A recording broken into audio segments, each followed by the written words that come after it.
We received this tweet from Jermaine, who said most of it hinges on the fact that the youth are continually disappointed with how the older generation are ruling their economies. Uprisings like that or in other forms will spring across West Africa if no exclusive plans are centered around youth development, etc. It's a good point.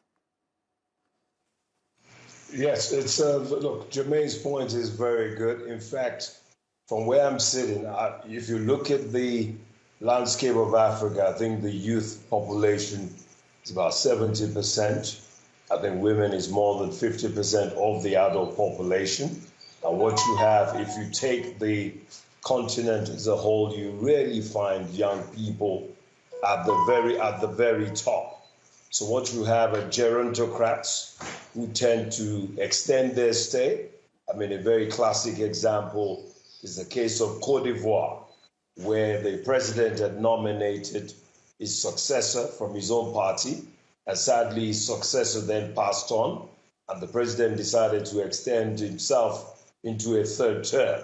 Now, the irony is that when this happens, the African Union, which is supposed to be the continental body that ensures that Africans are protected, that there's peace and security, there's good governance, we speak with one voice. They're very silent about this. And, what I also find ironic is that how do you have an African Union that elects a leader of the union, the chair of the union, from 55 presidents, and probably about half a dozen or maybe a dozen of those leaders have been in power for almost 4 decades. So the young people are very frightened, they're very sad.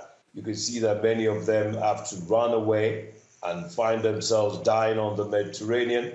I mean, the leaders don't really care about young people. In fact, in Nigeria, about 2-3 years ago, there was a bill called the Not Too Young to Run, which managed to shave away 5 years from the age of requirement for you to be able to run for president. So you can now, if you're 35, you can now run for the president of Nigeria. So poor governance on many levels, and that's why you're seeing coups on a sustainable basis, and they will continue to happen because the leaders in Africa never listen and they never understand the reality that poor governance can foist on them.